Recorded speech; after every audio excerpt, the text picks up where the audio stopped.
Une journée hier bien remplie qui a été vraiment, qui s'est concentrée sur le fait d'analyser l'ampleur du phénomène, de briser le silence, sur ce phénomène invisibilisé. Maintenant, nous allons passer aux parties, pratiques, c'est-à-dire, concrètement, qu'est-ce qu'on peut faire?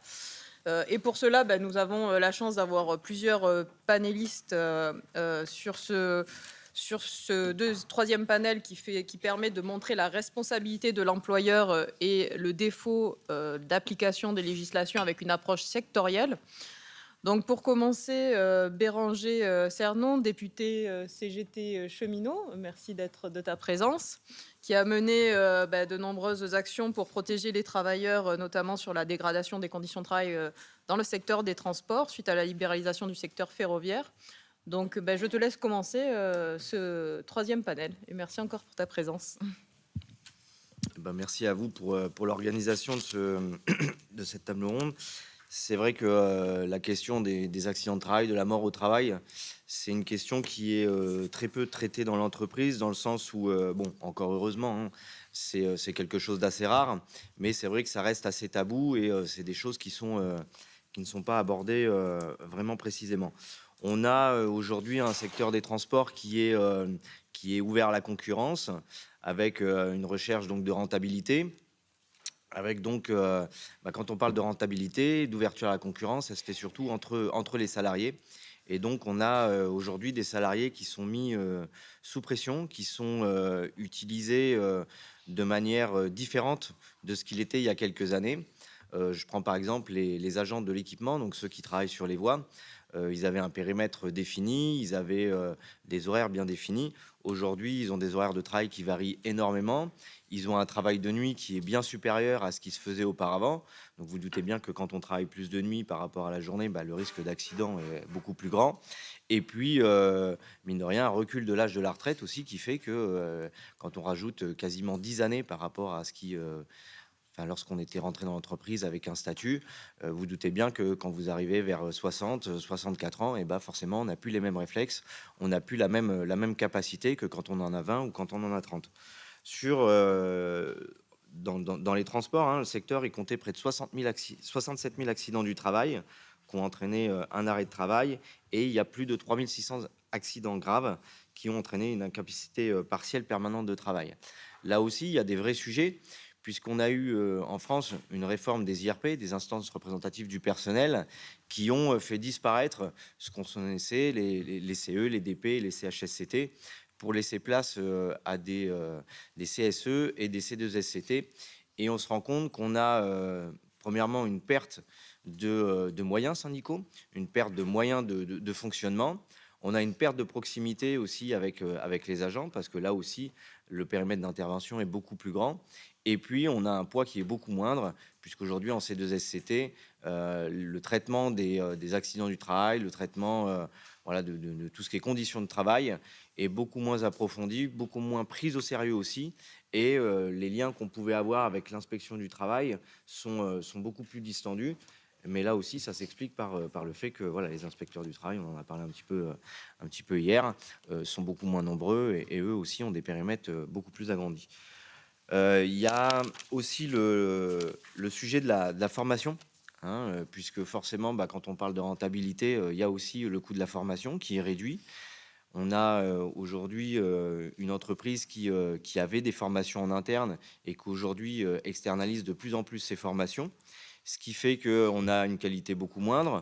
On a également le sujet de la sous-traitance, sur lesquels on n'a pas du coup la main sur les formations, on n'a pas le visu de la qualité de la formation qu'ils ont.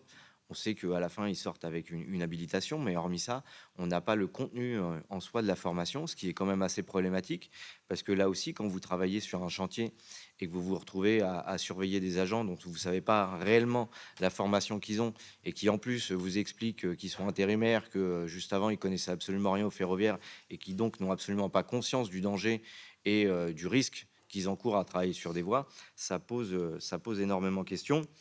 On a également, je veux dire, le blocage de l'ascenseur social, de l'ascenseur social, où avant on avait des encadrants qui étaient issus du terrain et qui donc avaient une connaissance d'une part de ce qu'ils demandaient à leurs agents, mais aussi de ce qui les attendait.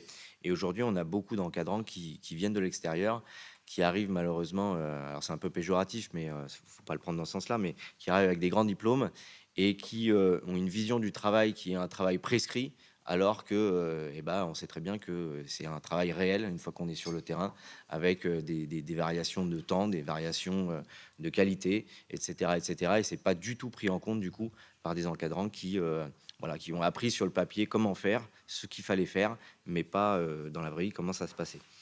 On a un sentiment qui est de plus en plus fort dans l'entreprise et qui fait là aussi qu'on a une baisse d'attention et qu'on a de plus en plus d'accidents du travail avec voilà, des burn-out, mais pas que.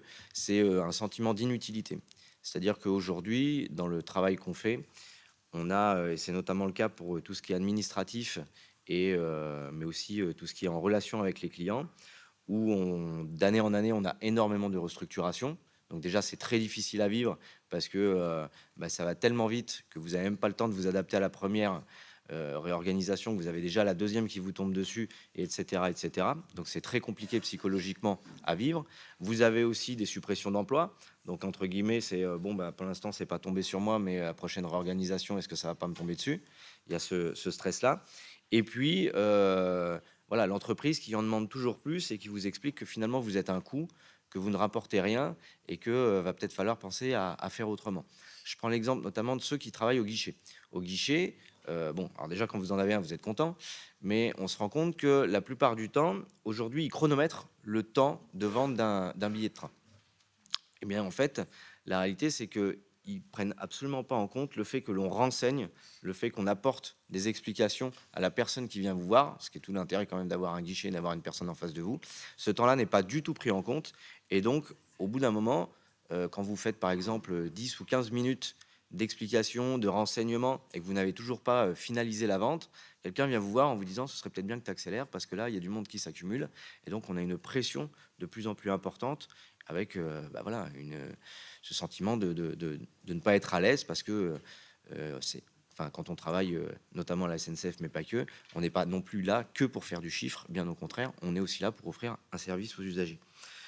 Donc on a des pratiques qui, voilà, qui accentuent très clairement les risques d'accidents et d'accidents graves ou mortels, tout en ayant un point syndical qui est de plus en plus réduit, de plus en plus aussi stigmatisé, cornérisé, où finalement on passe un petit peu pour le poil à gratter, hein, voilà, pour ceux qui font un peu les empêcheurs de tourner en rond, et non pas comme des préventeurs, non pas comme des gens qui veulent régler le problème à la racine. Et c'est bien là aujourd'hui toute la difficulté qu'on peut avoir dans le monde du travail. On voit bien qu'il y a de plus en plus de souffrance. On voit bien que même dans des entreprises historiques où il y avait un sentiment d'appartenance, un sentiment de familiarité avec l'entreprise, on voit qu'il y a de plus en plus de démissions également. Et ça, c'est un signe très fort quand même d'un malaise dans le monde du travail, avec des morts au travail aujourd'hui. Euh, Nous, on en a eu très récemment à la SNCF. C'est toujours euh, beaucoup d'émotions parce que forcément, ça nous touche et ça nous parle. Mais par contre, on se rend compte que l'entreprise, de plus en plus, à travers la sous-traitance, elle arrive à se dédouaner de ses responsabilités en disant ce n'est pas moi, c'est à l'entreprise, en gros à laquelle la personne appartenait, de faire l'enquête, de régler le problème. Et bien souvent, bah, dans la sous-traitance, il n'y a pas de syndicat, il n'y a pas d'organisation syndicale comme on peut en avoir à la SNCF. Et c'est une vraie difficulté parce qu'au final, on ne traite pas le problème à la racine, mais on fait que du superficiel. Et finalement, ça ne fait pas avancer le problème. Merci. Voilà.